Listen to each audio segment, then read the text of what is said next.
Hello dear students, कैसे हैं आप सब लोग। आई होप आप अच्छे होंगे। मैं हूं मोहित शर्मा और आप देख रहे हैं मेरे YouTube channel the nucleus of chemistry. तो आज क्लास 10th केमिस्ट्री का जो चैप्टर नंबर सेकंड है हमारे पास, एसिड्स बेसिस एंड सॉल्ट, उसका लेक्चर नंबर है ये 10। और आज इसके अंदर अगेन जहां तक हम लोगों ने थ्योरी पोर्शन कंप्लीट कर रखा है उसी से रिलेटेड एनसीईआरटी के जो इंटेक्स्ट क्वेश्चन हैं उनको आज हम लोग सॉल्व करने वाले हैं। तो चलिए बिना किसी देरी के स्टार्ट करते हैं अपना लेक्चर और मूव करते हैं अपने क्वेश्चंस की तरफ, जहां से अपने को क्वेश्चन स्टार्ट करने हैं सॉल्व करना। तो ये स्टार्टिंग के जो भी पोर्शन है ये सारा का सारा थ्योरेटिकली हम लोगों ने कंप्लीट कर लिया है और इनके जो इंटेक्स्ट क्वेश्चन है वो भी सारे के सारे हम लोग कंप्लीट कर चुके हैं। तो जिन स्टूडेंट्स ने ये फर्स्ट वीडियो अगर पहली बार देख रहे हैं तो इससे पहले के जो भी वीडियो लेक्चर्स हैं वो ऑलरेडी कंप्लीट कर रखे हैं मैंने, उनको सबसे पहले देख लीजिए, उसके बाद फिर इसको देखना स्टार्ट करेंगे तो आपको बहुत ज़्यादा आनंद मिलेगा। चलिए स्टार्ट करते हैं अपना वीडियो लेक्चर और मूव करते हैं अपने क्वेश्चन की तरफ। तो ये रहे हमारे आज के क्वेश्चंस जिनको आज हमें सॉल्व करना है। तो चलिए देखते हैं अपना क्वेश्चन नंबर 1 क्या कहता है। हमारा क्वेश्चन नंबर 1, तो क्वेश्चन नंबर 1 दिया है कि आपके पास देयर आर टू सॉल्यूशन, आपके पास दो सॉल्यूशन है। एक सॉल्यूशन हमारे पास ए और एक है सॉल्यूशन बी। जो पीएच दे रखा है सॉल्यूशन ए का वो दे रखा है 6 और जो पीएच दे रखा है सॉल्यूशन बी का वो आपको दे रखा है 8। ए का दे रखा है 6, बी का दे रखा है आपको 8। अब आपको बोला गया है which of the solution has more hydrogen ion concentration and which one is acidic and which one is basic. आपसे बोला गया है ये जो ए और बी है, एक का पीएच है हमारे पास 6, बी का दे रखा है आपके पास 8। आपको बोला गया है कि जो ए होगा उसके अंदर H प्लस आयन कंसेंट्रेशन ज्यादा होगी या जो बी दे रखा है उसके अंदर H प्लस आयन कंसेंट्रेशन ज्यादा होगी। इनमें से कौन सा जो आपके पास सब्सटेंस है, कौन सा जो सॉल्यूशन है वो एसिडिक होगा और कौन सा बेसिक होगा। तो याद कीजिए पीएच के बारे में मैंने आपको बहुत ही डिटेल में बहुत ही अच्छे तरीके से अपने प्रीवियस वीडियो लेक्चर के अंदर आपको समझा रखा है। मैंने आपको बताया है कि जो पीएच की वैल्यू होती है उसका H प्लस आयन कंसंट्रेशन या एसिडिक कैरेक्टर के साथ कैसा रिलेशन होता है, इनवर्स रिलेशन होता है। यानी पीएच की वैल्यू अगर ज्यादा होगी तो H प्लस आयन कंसंट्रेशन की वैल्यू कम होगी, यानी एसिडिक कैरेक्टर क्या होगा, कम होगा। क्योंकि पीएच और एसिडिक कैरेक्टर या फिर H प्लस आयन कंसंट्रेशन के बीच में इनवर्स रिलेशन है। इसका मतलब ये है कि जो सॉल्यूशन ए है हमारे पास, जिसके लिए आपको पीएच की वैल्यू 6 दे रखी है, उसके अंदर H प्लस आयन कंसंट्रेशन ज्यादा होगी किसके कंपैरिजन में, सॉल्यूशन बी के कंपैरिजन में। क्योंकि यहाँ पर पीएच की वैल्यू दे रखी है आपको 8 और क्योंकि पीएच का H प्लस आयन कंसंट्रेशन के साथ में इनवर्स रिलेशन है तो जिसके लिए पीएच की वैल्यू कम उसके लिए H प्लस आयन कंसंट्रेशन ज्यादा और जिसके लिए पीएच की वैल्यू ज्यादा उसके लिए H प्लस आयन कंसंट्रेशन कम। तो आई होप आपको क्लियर हुआ होगा ये पार्ट। नेक्स्ट पार्ट दे रखा है आपको कि इसमें से एसिडिक कौन सा है और बेसिक कौन सा है। तो पीएच वैल्यू याद कीजिए, मैंने आपको बताया था 0 से लेके और 14 तक पीएच की वैल्यू वेरी करती है। यहाँ सेंटर वाला जो पार्ट है जो कि न्यूट्रल को इंडिकेट करता है वो पीएच वैल्यू 7 होती है। मैंने आपको बताया था कि पीएच वैल्यू 7 से अगर आप कम की तरफ बढ़ेंगे तो एसिडिक कैरेक्टर आएगा और पीएच की वैल्यू 7 से अगर आप राइट हैंड साइड में बढ़ेंगे यानी 7 से ज्यादा पीएच वैल्यू आएगी तो कौन सा कैरेक्टर आएगा आपके पास, बेसिक कैरेक्टर आएगा।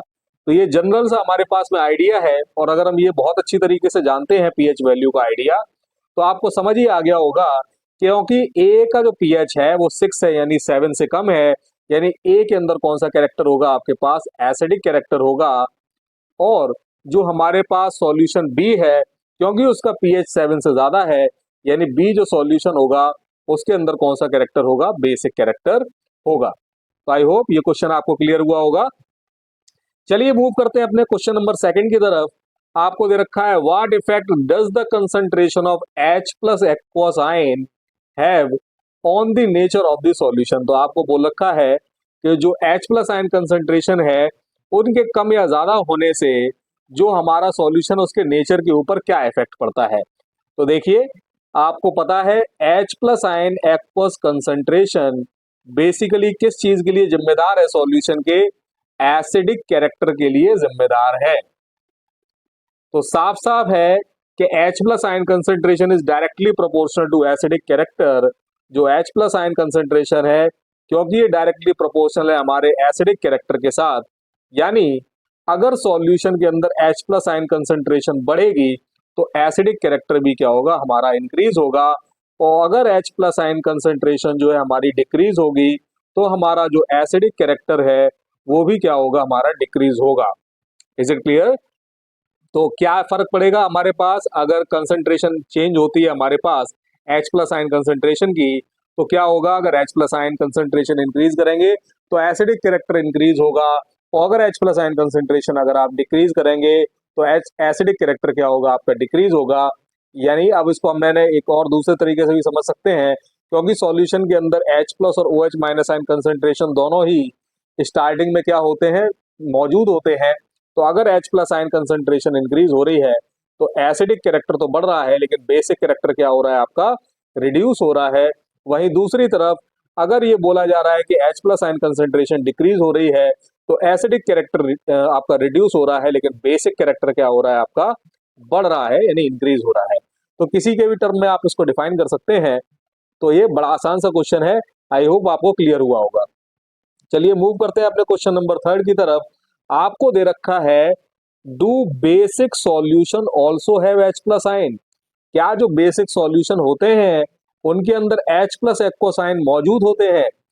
इफ यस, अगर हाँ, then why they are called basic. तो वो बोला है कि अगर जो हमारे सॉल्यूशन है जिनका कैरेक्टर बेसिक है अगर उनके अंदर H प्लस आयन कंसेंट्रेशन मौजूद है फिर भी हम उनको बेसिक क्यों बोल रहे हैं। तो याद कीजिए हमारा वीडियो लेक्चर, अगर जिस बच्चे ने वीडियो लेक्चर दे रखा है तो वहां पर उस वीडियो लेक्चर के अंदर मैंने आपको बहुत ही शानदार तरीके से ये वाली बात समझाई थी कि जो भी हमारे पास सॉल्यूशन होता है उस सॉल्यूशन के अंदर बेटा H plus aqueous ion concentration और OH minus ion aqueous concentration ये दोनों ही आयन प्रेजेंट होते हैं सॉल्यूशन के अंदर। फर्क इस बात का पड़ता है कि number of H plus aqueous ion ज्यादा है या number of OH minus aqueous ion ज्यादा है। If the number of H plus aqueous ion is more than OH minus aqueous ion तो जो आपका सॉल्यूशन होगा वो एसिडिक होगा। और अगर किसी सॉल्यूशन के अंदर H प्लस एक्वस आयन की कंसेंट्रेशन OH माइनस आयन की कंसेंट्रेशन से कम है यानी OH माइनस आयन कंसेंट्रेशन ज्यादा क्वांटिटी में है तो वो जो सॉल्यूशन होगा आपका बेसिक होगा। तो आई होप यहाँ पर क्लियर हो गया होगा। तो ये करिए बोला जा रहा है do basic solution also have H plus aqueous ion. तो इसका आंसर है yes, basic solution also have H plus aqueous ion. लेकिन फिर आपसे पूछा गया है then why these are called basic, इनको बेसिक क्यों बोल रहे हैं? क्योंकि बेसिक सॉल्यूशन के अंदर जो H plus aqueous ion concentration है it is less than OH minus ion aqueous concentration. यानी जो आपका सॉल्यूशन है क्योंकि उसके अंदर हाइड्रोक्साइड आयन कंसेंट्रेशन की वैल्यू ज्यादा है किसके कंपैरिजन में, H प्लस एक्वस आयन की कंपैरिजन में, इसलिए सॉल्यूशन क्या हो जाता है आपका बेसिक। वाटर को हम लोग न्यूट्रल सॉल्यूशन की तरीके से क्यों ट्रीट करते हैं? क्योंकि वाटर के अंदर जितने हमारे पास H प्लस एक्वस आयन की कंसेंट्रेशन होती है उतनी ही क्या होती है हमारे पास OH माइनस एक्वस आयन की कंसेंट्रेशन होती है। यानी ये दोनों कंसेंट्रेशन जो आयंस की है क्योंकि बराबर होती है इसलिए क्या होता है हमारे पास जो वाटर होता है उसको हम लोग न्यूट्रल सॉल्यूशन की तरीके से ट्रीट करते हैं। तो आई होप ये क्वेश्चन भी आपको क्लियर हुआ होगा कि जो हमारे पास में बेस है अगर वो बेसिक कैरेक्टर रखता है तो इसका मतलब ये नहीं है कि वहां पर H प्लस एक्वस आयन मौजूद नहीं है। H प्लस आयन एक्वस मौजूद तो है लेकिन उनकी का जो अमाउंट है उनकी जो कंसेंट्रेशन है वो हाइड्रोक्साइड आयन या फिर OH माइनस आयन के कंपैरिजन में क्या है कम है, इसलिए हमारा जो सॉल्यूशन है वो बेसिक है। ओके, नाउ मूव करते हैं आज के लास्ट क्वेश्चन की तरफ। तो आज का लास्ट क्वेश्चन दे रखा है under what soil condition do you think a farmer would treat the soil of his field with quick lime, जिसको कैल्शियम ऑक्साइड भी बोला जाता है, स्लेक्ड लाइम कैल्शियम हाइड्रोक्साइड भी बोला जाता है, या फिर चौक जिसको हम लोग कैल्शियम कार्बोनेट के नाम से जानते हैं, इनसे ट्रीट करता है। तो आपको बोला गया है इसको और भी बोर्ड एग्जाम में और भी कई तरीके से ये क्वेश्चन पूछा जाता है कि ऐसा भी क्वेश्चन आया गया है कि एक फार्मर है जो कि अपने फील्ड के अंदर चौक पाउडर या फिर जो आपके पास कैल्शियम ऑक्साइड पाउडर है उसका छिड़काव कर रहा है। तो बताइए आप सॉइल का नेचर बताइए कि सॉइल का नेचर कैसा होगा।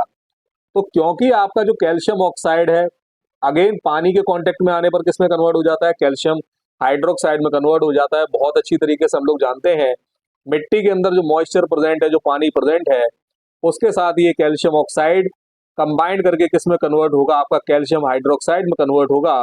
कैल्शियम हाइड्रोक्साइड क्या है, याद कीजिए कैल्शियम हाइड्रोक्साइड एक बेस है। सिमिलरली कैल्शियम हाइड्रोक्साइड ही अगर डाल रहे हैं तो ये तो ऑलरेडी बेस है।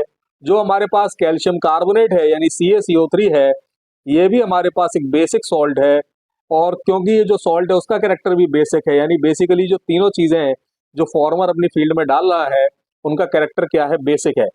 तो अब आप इस बात से समझिए कि अगर कोई बेसिक सब्सटेंस अपने फील्ड के अंदर डाल रहा है, इसका मतलब ये है कि जो फार्मर का फील्ड है उसके अंदर कौन सा कैरेक्टर जनरेट हो गया है, एसिडिक कैरेक्टर जनरेट हो गया है, एक्सेस एसिडिक कैरेक्टर जनरेट हो गया है, जो कि उसकी क्रॉप के लिए हार्मफुल है। इस एक्सेस एसिडिक कैरेक्टर को रिड्यूस करने के लिए वो क्या काम कर रहा है, basic substances in the form of calcium oxide या in the form of slaked lime या कैल्शियम हाइड्रोक्साइड या फिर चौक पाउडर या चौक, जिसको हम लोग कैल्शियम कार्बोनेट के नाम से भी जानते हैं, इनका क्या कर रहा है, छिड़काव कर रहा है, ताकि जो एक्सेस एसिडिक कैरेक्टर उसकी सॉइल में जनरेट हो गया है, पीएच वैल्यू जो कम हो गई है उसको फिर से नॉर्मल कंडीशन में लाया जा सके, जिससे उसकी जो क्रॉप का प्रोडक्शन है वो परफेक्ट हो सके, वो सही तरीके से अपनी क्रॉप को उगा सके और मार्केट में फाइनली उसको बेच सके।